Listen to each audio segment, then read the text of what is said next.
আল্লাহ তাআলা বলেন, আল্লাযীনা ইউনফিকুনা ফিস সাররাই ওয়াদ-দাররাই ওয়াল কাযিমিনাল গায়যা ওয়াল আফিনা আনিন নাস ওয়াল্লাহু ইউহিব্বুল মুহসিনিন।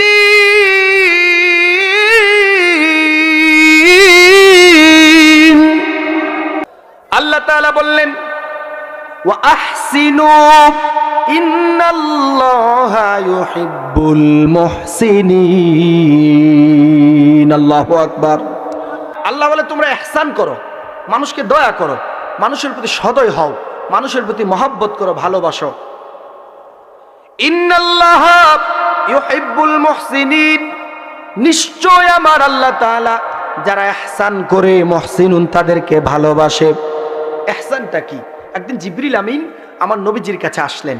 খেয়াল করে শুনেন, নবীজির কাছে আয়েশা বললেন, ইয়া রাসূলুল্লাহ আখবিরনি আনিল ইহসান, আমাকে ইহসান সম্পর্কে জানান।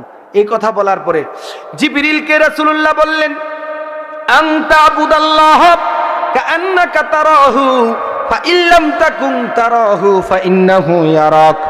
আমার নবী ডাক দেয়া বলে, যখন তোমরা কোনো ইবাদত করবা, যখন তোমরা নামাজে দাঁড়াবা, যখন তোমরা কোনো ভালো কাজ করতে যাইবা, যখন তোমরা নেক কাজ করবা, সওয়াবের কাজ করবা, তখন মনে করবা তুমি যেন তোমার রব্বুল আলামিনকে নিজের চোখ দিয়ে দেখতেছো। আচ্ছা, এবার আমি একটা প্রশ্ন করি, এখানে এমন কেউ কি আছেন কোনোদিন এই চর্মচক্ষু দিয়ে আল্লাহকে দেখছেন? কথা কথা দেখছেন? তাইলে দেখেন আমরা ইহসান করি না, এজন্য আমরা কাকে দেখি না? আল্লাহকে দেখি না। নবীজি বলছেন, আনতা আবুদাল্লাহ কাআন্নাকা তারাহু ফাইন লাম তাকুন তারাহু ফাইন্নাহু ইয়ারাক। যদি তোমরা আল্লাহকে না দেখো, তাহলে এই বিশ্বাস হৃদয়ের ভিতরে রাখবা যে তোমার মালিক আল্লাহ তোমাকে দেখতেছি। বলেন সুবহানাল্লাহ। তাইলে আমরা যদি না দেখি, তাহলে আমাদেরকে একজন দেখেন, তিনি কে? আমার ভাইয়েরা, তাহলে ইহসান করতে হবে। পরিবার থেকে শুরু করে সমাজ, রাষ্ট্র, যে কোনো পর্যায়ে আপনি দায়িত্বশীল হয়ে যাবেন, আপনি ইহসান করবেন, সদয় হবেন, ভালো ব্যবহার করবেন। তাফসীর করার 6টা ক্রাইটেরিয়া আছে, এটাকে বলা হয় আহসানাত তুরুকুত তাফসীর। 6টা।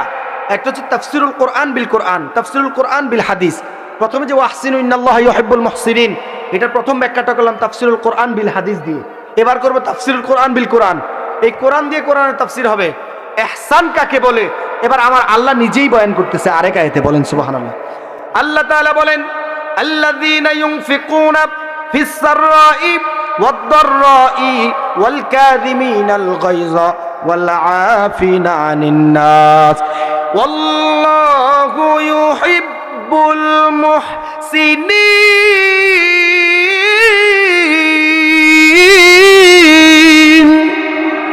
তো ভাইয়েরা আমার, আল্লাহ তাআলা বলেন মুহসিনুন হলো তারা আল্লাযীনা ইউনফিকুনা ফিস সাররাই ওয়াদ-দাররাই, সুখে থাকলে, দুঃখে পড়লে, ধনী অবস্থায় কিংবা গরিব অবস্থায়, টাকাওয়ালা অবস্থায় কিংবা ফকির থাকা অবস্থায়, ভালো এবং মন্দ সময়ে, উভয় সময়ে আল্লাহর রাস্তায় দিতে কার্পণ্য করে না, গরিবদেরকে দিতে কিপটামি করে না, অসহায় মানুষের পাশে দাঁড়াইতে ভয় করে না।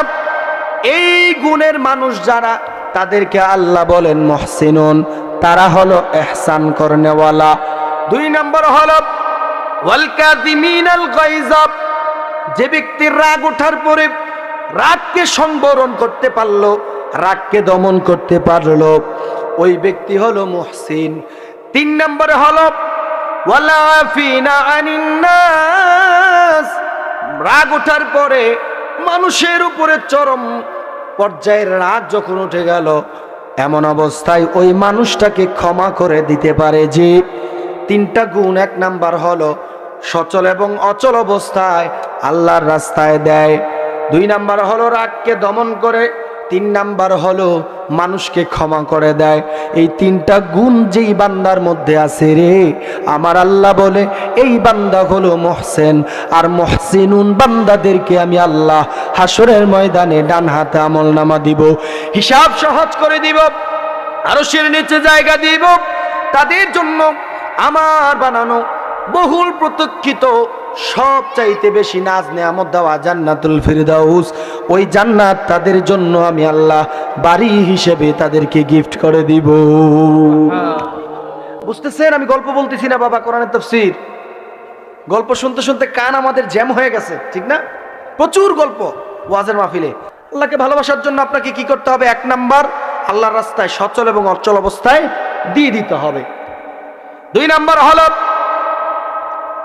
একদিন হযরত ইমাম হুসাইন রাদিয়াল্লাহু তাআলা আনহু, নবীর দৌহিত্র, নবীর কলিজার টুকরা নাতি, তো ইমাম হুসাইন রাদিয়াল্লাহু তাআলা আনহুকে যিনি উজু করাচ্ছিলেন, তার খাদেম, সে এই পিতলের একটা এই পাত্র থেকে পানি ঢেলে ঢেলে কি করতেছিলেন? উজু করাচ্ছিলেন।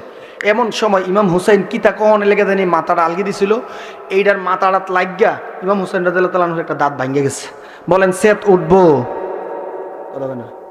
সেত উঠবো নি? আমরা তারা তো উডনের লগে লগে 3-4টা খিচ চালাই নিল, তার দাঁত 4-5টা ফোরনের পরেও এবার রাগটা কমলো না, হইলে ঠিক কিনা বলেন?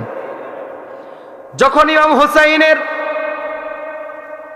দাঁত মোবারক ভেঙে গেল, যেই খাদেম ছিল, খাদেম বড় চালাক, এই খাদেম এই আয়াতটা পড়া শুরু করছে, আল্লাযীনা ইউনফিকুনা ফিস সাররাই ওয়াদ-দাররাই ওয়াল কাযিমিনাল গায়যা ওয়াল আফিনা আনিন নাস। যে মুহসিন হচ্ছে তারা, যাদেরকে আল্লাহ ভালোবাসেন, তাদের 2 নাম্বার গুণ হচ্ছে রাগ উঠলে তারা রাগকে সংবরণ করে, রাগকে কমায় নেয়। আল্লাহ রসুলকে একদিন এক সাহাবী এসে বলল, ইয়া রাসূলুল্লাহ আইয়ুল ইসলামি খাইর, ইসলামের মধ্যে সবচেয়ে উত্তম কাজ কি? নবীজি বললেন, লা তাগদাব, তুমি রাগ করিও না, তুমি চৈত্য না, তুমি গরম হয়ে উঠছো না। আবার সে ঘুরে আসছে, ঘুরে এসে বলতেছে, ইয়া রাসূলুল্লাহ আইয়ুল ইসলামি খাইরিন বাদা, এরপরে গীতা। নবীজি বললেন, লা তাগদাব। আবার বললেন, তুমি চৈত্য না, তুমি কথায় কথা রেগে যাইও না, তুমি মেজাজ গরম করো না, তুমি ঠান্ডাভাবে থাকবা। আবার ঘুরে 3বার জিজ্ঞেস করছে, 3বারই নবীজি এটাই বললেন। আল্লাহু আকবার বলবেন না? নবীজি যখন একটা কথা 3বার বলেন, এর গুরুত্ব কম না বেশি? জোরে বলেন, কম না বেশি? কিন্তু আমরা তারা এমন, বাপে যদি তারা 3বার না 300 বার ডাক দিয়া কয় যে এই গরুটারে আমি হাইসো বাইন দাইছি, এটা রাইনা ঘরের ভিতরে বাঁধে, তোমারটা তুমি গিয়ে করো, আছে না নাই? তোমারটা তুমি দাও। চিন্তা করে দেখেন। তাহলে ইমাম হুসাইন প্রচন্ড রাগ উঠার পরে তার মুখের মধ্যে একটা হিট করবে এমন চিন্তা করার সময় যখন সে শোনাইয়া দিল যে আল্লাহ তাদেরকে ভালোবাসেন যারা মহসেন, যারা রাগকে দমন করে, সঙ্গে সঙ্গে ইমাম হুসাইনের রাগ দমন হয়ে গিয়েছে। সাথে সাথে তিনি পানি হয়ে গিয়েছেন, তিনি আবার ওযু করা শুরু করছেন। তাহলে কি বুঝলেন? আমাদের রাগের মাত্রা এত বেশি, আমরা রাগের ঠেলায় মানুষকে হত্যা পর্যন্ত করে ফেলি, ঠিক কিনা বলেন?